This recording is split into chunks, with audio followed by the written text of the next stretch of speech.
Wink, wink, nudge, nudge, Lumix. I won't get into the S9, but I have found a good use for the S9. I think what's always bothered me is, having the disparity between my studio work and then, iPhone quality reels, because I don't do videography. I'm not about to take out, the S5 Mark II and vlog and go color grade it on my computer and, do all the things to fix it. That's just not something I'm interested in doing. In today's episode of the Lumix Creators Podcast, we are talking to Jamie House, who's not only just a professional photographer, but also an ambassador for Panasonic Lumix cameras. Now, we're gonna dive into a lot of different things about what it's like being a professional photographer, using Lumix cameras as a professional photographer, being an ambassador, what that actually means and what she actually does, and then pivot over to the very controversial camera, the S9. So without further ado, Jamie, thanks for joining me today on today's episode. Oh, it's my pleasure. This is gonna be fun. This is going to be super fun. So before we dive into all the questions that I have for you, can you just give a little bit of context of who is Jamie House, what you do, how do you make money? Oh, that's fair. Changes a lot. So I'm Jamie House. I am when I'm in Texas anyway, I am a product, fashion, and beauty photographer. I do a lot of still lifes for product photography. I mostly do product for skincare and beauty. I'm dabbling into the tech world in terms of product photography, so that's kind of fun. I have a big shoot coming up this week that can't wait to share. But yeah, and then when I'm not at home, more recently I have started doing sort of like documentary, like editorialized, almost with more of a fashion angle, storytelling for different artisans and creators of really exceptional, interesting fabrics. Oh, that's interesting. Mm-hmm. So now we both share on Lumix cameras, hence the Lumix Creators Podcast. What was your first Lumix camera and what brought you to the Lumix ecosystem? Yeah, it was the GH4. I had bought a Canon 70D probably 3 months before, with my own hard-earned money. I was excited. I'm pretty sure, I don't think it did 4K, but it did full HD, I think. And like when just getting into video on the Canon 70D, at least back then, which was 2016. Super popular camera.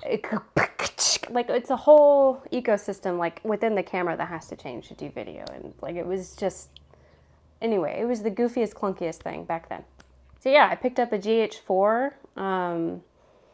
I used to do what we call high volume portraits under another company. And so as soon as I was able to take the picture, I could see in the viewfinder that the kid like had their eyes open and was smiling, that all 4 of the lights went off.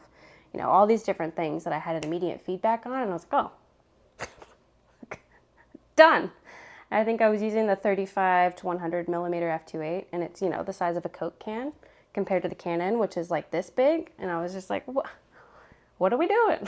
But yeah, it was the easiest switch for me. It was instantaneous. And I only just recently, like 2 months ago, sold my Canon 70D. So, I did not get my money back on that, but that's okay. That's okay, for sure. And then currently, what Lumix cameras are you shooting on right now? What's your current setup? What are you using for the professional world? I use predominantly my S5 Mark II.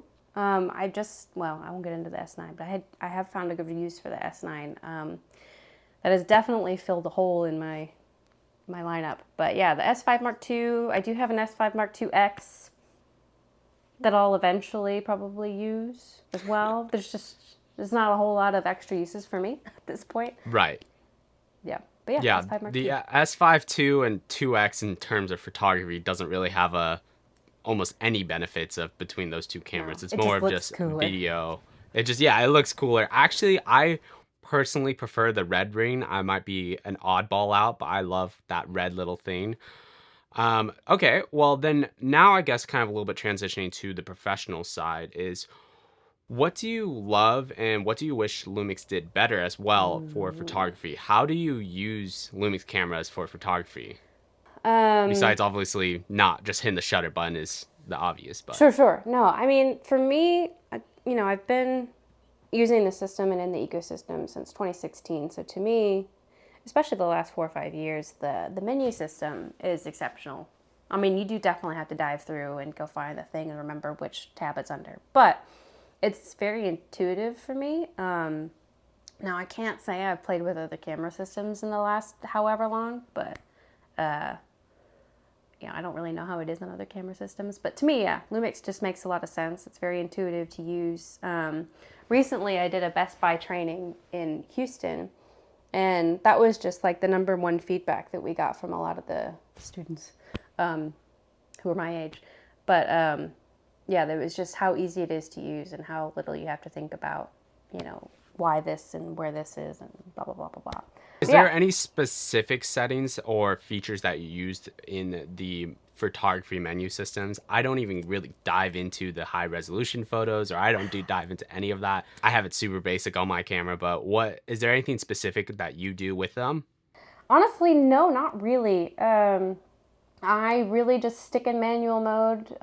You know, the only things that really change are like having constant preview. I turn that on. Strange that it's not on, but you know. And auto review, got to turn that on too, which is goofy, but whatever. But yeah, like, yeah, I pretty much stay with very basic settings. Just doing what I do. For the most part, there's a high megapixel photo. And then like high res mode, the only thing, wink, wink, nudge, nudge, Lumix.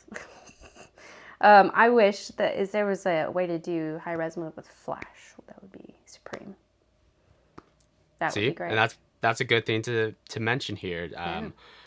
I guess also now we'll dive more into the S9 and probably more specifically what you use for that. But do you see yourself using real-time LUT for your JPEGs, and then obviously you have full control of your RAWs later? Yes, I do. I'm so stuck in in my workflow and post-production.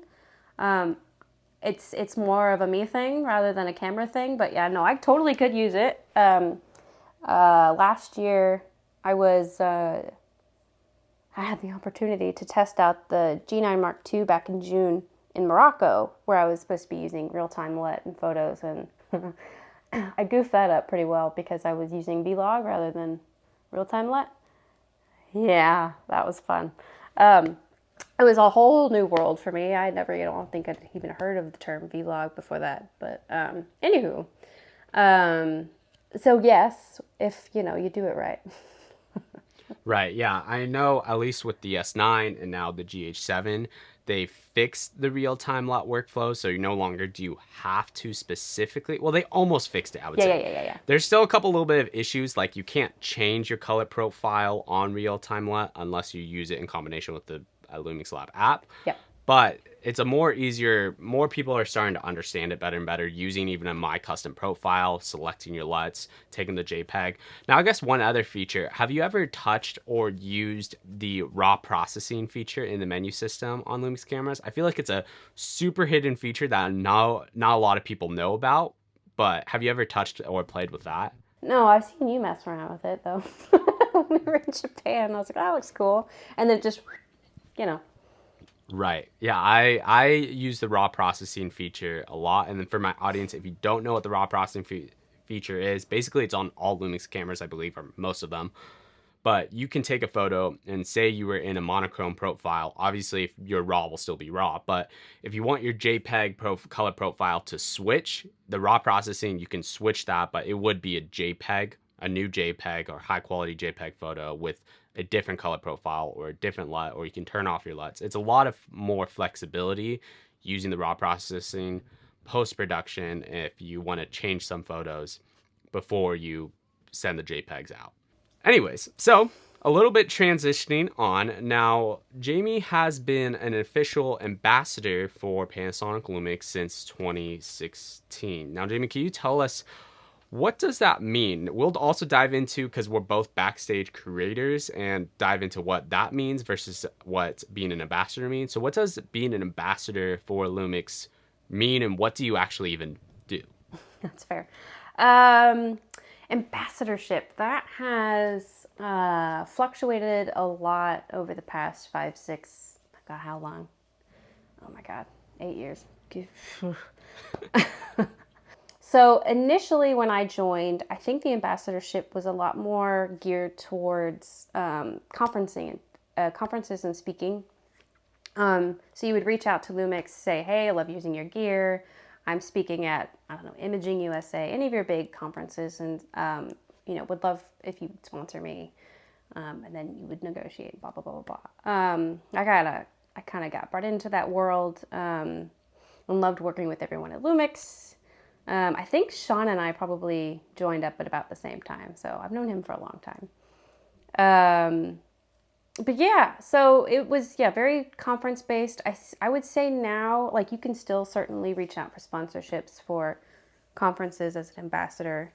And I believe non-ambassadors can too. But now it's more case by case basis. So, every so often the Lumix Ambassador, like, handler at Lumix will reach out and say, hey, I have a speaking opportunity if you want to, do, like, for instance, ARRI does a Fashion Week thing every year around September. It's about 2 weeks, where they'll have guest speakers come in and, talk about what they do within the fashion space. So that's something I tend to do every year with ARRI with Lumix. And then, just kind of little things like that. And it's a lot of fun. Yeah. And now we are also both part of the Backstage creators.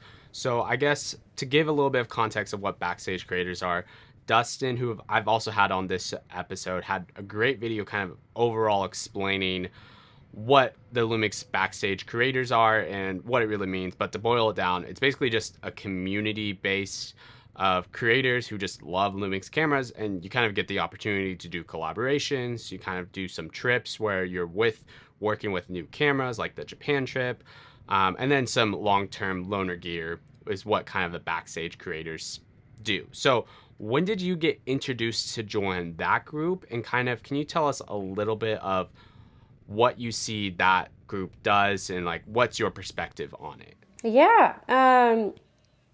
When was it? It was last year. Actually, it was my ambassador handler guy who was like, hey, we have a shortage of females. This is true. Yeah. We only have like really 2 females in the group that at least have shown up to multiple different events. I think there's a couple more, but at least in the U.S., yeah. No, we're a little dry on that. But he's like, we really need, so we're pulling some people from the ambassadorship over to the LCP group, and it was I don't remember how many people ended up saying yes. But anyway, I was like, yeah, I have no idea what this is, but sure, that sounds great. So yeah, I got added to the group chat and got to find out about all these incredible creatives like you, Matt. Thank you. That I had never heard of before, because I'll be honest with you, I stay far away from the gear YouTube world. It's not Makes total sense. Yeah. It's not something, I've ever really been into. I'm more of a creative person rather than a gear person. I think you can be both, but I'm definitely more on the creative side. And I feel like it's also worth noting, most people, especially in the YouTube world, that are talking about, these cameras are filmmakers or videographers first before they are photographers. I primarily will try to refuse doing photography shoots. This kind of might have changed that for me, but we'll dive into that a little bit later. So I guess kind of pivoting now to Japan. Both of us got invited to Japan. We, plus a lot of the other Backstage creators, were hanging out during the entire time. Lots of backstage jokes. That's actually really funny. And then a lot of different things like that. What was your initial impression? When did Lumix invite you? Tell us kind of that story of getting invited to Japan, traveling there, and then your overall experience. And then we'll dive into the first impressions that you had of the Lumix S9. Yeah. I don't know. It was like March, February. I can't remember. But all I know is I was sitting on a couch at my co-working space with, some of my fellow co-workers. And I think I knit.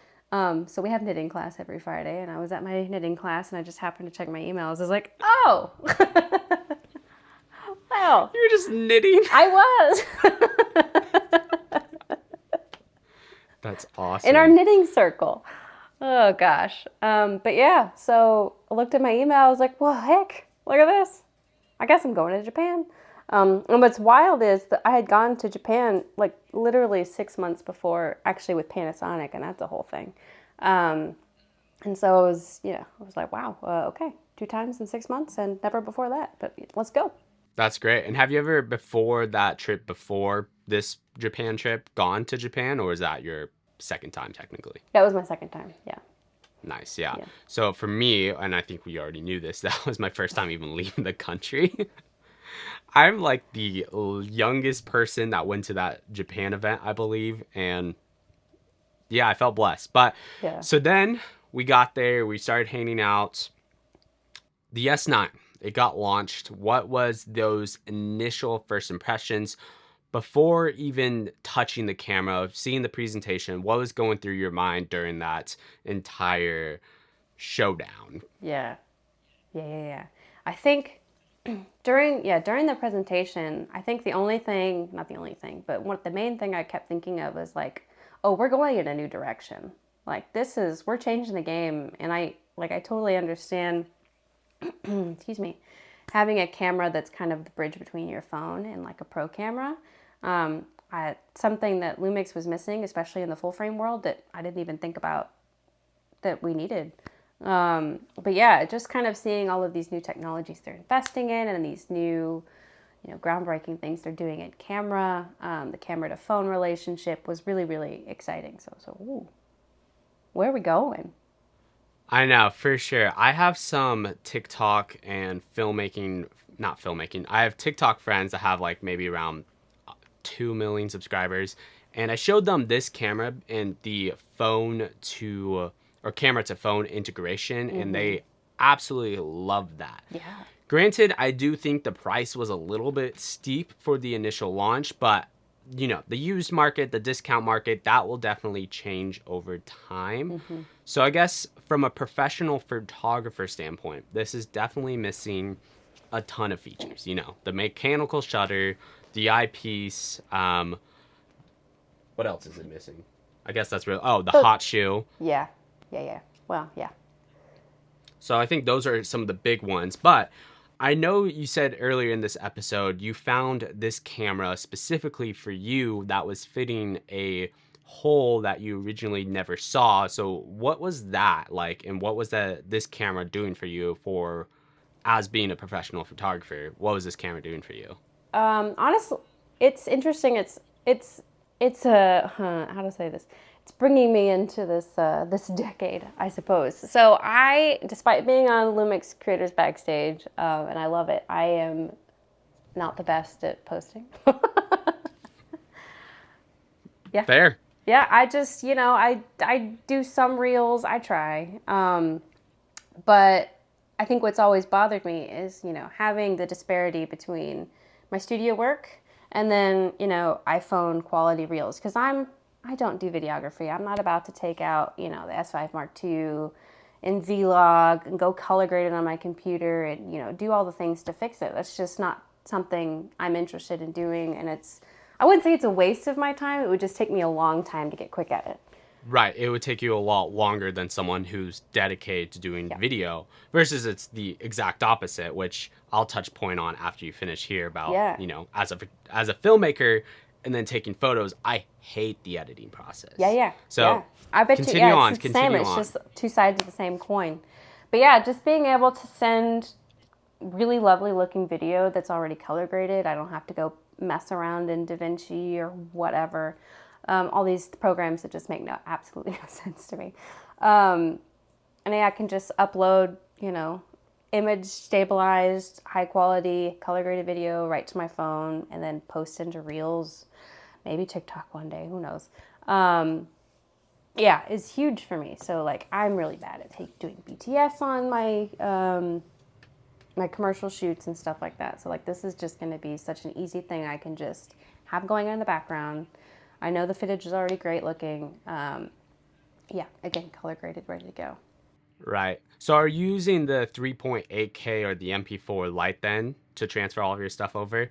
And then what Vlog color profile are you using? I keep going to the, hold on. It's, what is it? It's like Retro 709 or something. I have no idea. Oh, Rec 709? Retro Style 709. Oh, retro style. Okay. Yeah, it's Well, the if you're little ever coffee interested cup in the little picture of a coffee cup in the Lumix Lab in the app. Lumix Lab app.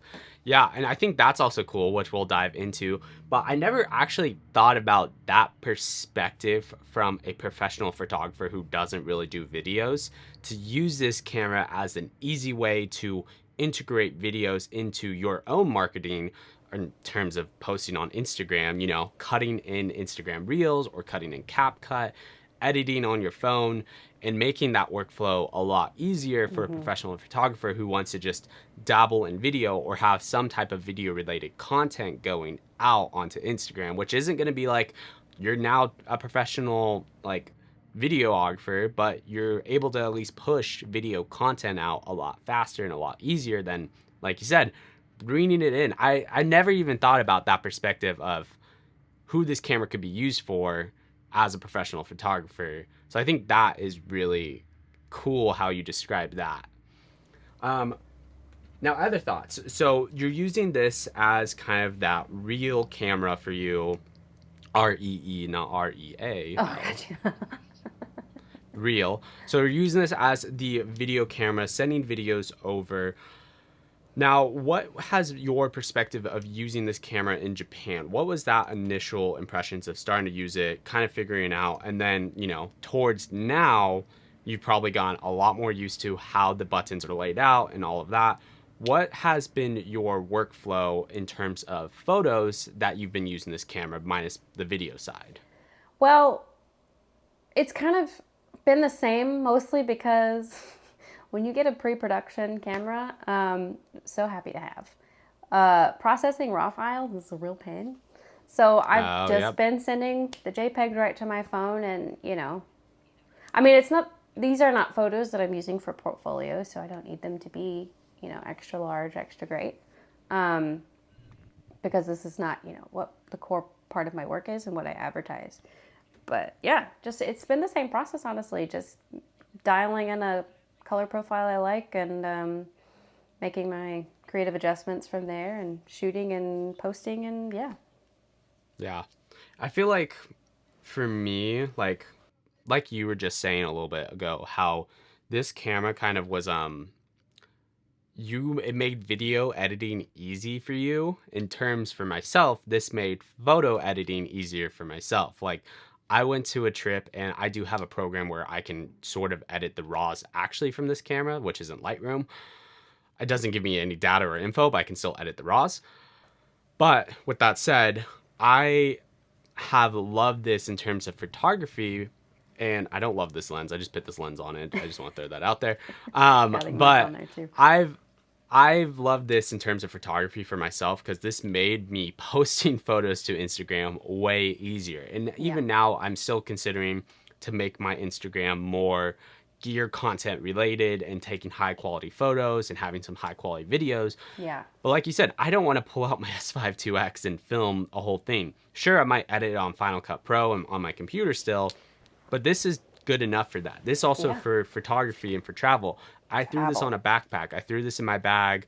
I was taking photos, sent them to my phone, sent them to my entire family that I was on a trip with. My wife was so shocked. She's like, normally it takes at least 2 months to get our trip photos. If you even ever look at the card again. Like, that's the thing. Right. It's like, once you're off a trip, like, that high is past, and you're like, okay. Like, unless you're going to print some out for, you know, your wall or whatever. Yeah, this kind of eliminates the danger of just, like, having old SD cards filled with cool trips that you've been on, and now the memories are just kind of foggy. 100%. And it was actually kind of funny because my wife and I have the dream, once we buy our house, hopefully maybe end of this year, beginning of next, but we have the dream of posting and having framed pictures on the walls. And there's definitely photos from Japan. There's definitely photos from Oregon that I plan to, from this camera, that I took from this camera, will put on my wall. But I ended up editing the entire photo on the Lumix Lab app. And I don't need the highest quality photo and blow it up extremely big. I just need a photo that's like maybe this big. I'm going to throw it in my bathroom, and it's going to be a cool photo of plants. And that's it. Yeah. That's what this camera has done for me, is it's made photography easy and really fun. But I like how you were saying, as a photographer, this camera made videos really easy and fun for you. Yeah. So I guess moving on to this question, who do you think, and what are your thoughts on who this camera is for, and who do you think the camera was designed for?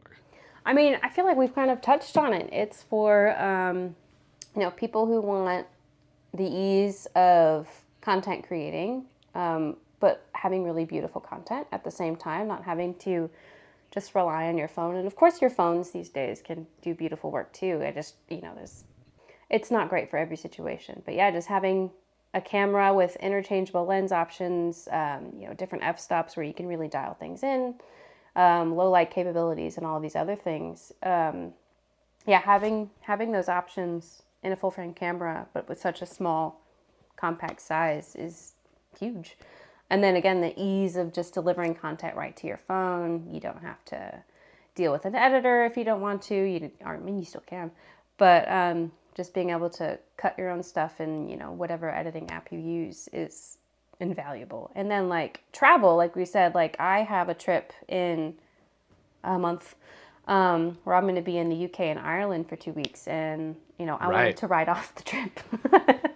So I wanted to bring a camera and make content. And yeah, I was just, before this trip, I was thinking, okay, well, if I take my G9 Mark II, at least I'll have my smaller lenses and, you know, use all of that. But, you know, I'm trying to do carry-on only because we're in like 7 hotels within 2 weeks. So it's not, I don't want to lug around big suitcases. And so then this came out, I was like, well, this was made for me, so I'll take this on my trip. Now the problem is, however, is I got this lens, which is huge, in the mail the other day. And it's so beautiful, but it's so big, but it would be so nice. But anyway. Yeah, I filmed a recent YouTube video all on the S9, all the B-roll, all of the A cam, all of that, to just kind of talk about my initial impressions of the GH7. Yeah. Granted, it took me like 3 takes and I had to stop recording, stop and start recording, which was a little bit annoying. However, like you're saying, there's not really a ton of cameras out there that are full frame, that have IBIS, that are shooting vlog, that are shooting 6K in this small of a form factor. Yes, there's a lot of limitations that this camera has. However, if you're looking for a camera that can be used as a professional camera for either photography or filmmaking, then this camera isn't going to be for you. But if you're looking for that camera that is designed to be, you know, travel camera, a short content creator camera, a BTS camera, or even I've heard some people like Josh Walker use this camera as a crash cam camera and attached it to his truck and was able to get really, really cool shots. Oh, yeah. And not be as stressed about, like, if this camera breaks, that does suck. But he's not as stressed about, like, breaking his higher end filmmaking camera because he's using this as a crash cam in a sense. Yes, there is limitations. Yes, there's that. But I guess to end this conversation and landing the plane right now, Jamie, do you even like this camera?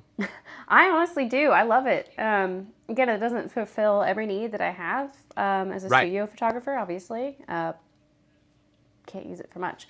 But yeah, like for BTS, for travel, it answers a lot of issues that I didn't know I had. You know, just the ease of, making content and sharing more and trying to be more online and whatever.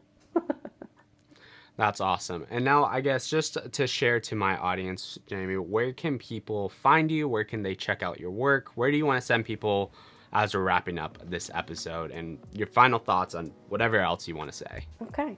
Well, you can find me at Jamie_House on Instagram and JamieHousePhoto.com. That's really where I live right now. We'll see about expanding into other channels, but yeah, for the most part, that's where I'm at. And I don't know, just super, super happy to sit down with you for a little while and chat and, Awesome. Well, thank you so much for joining me on this episode. Like she was saying, you can check all of her links down in the description, and we'll see you guys in the next one.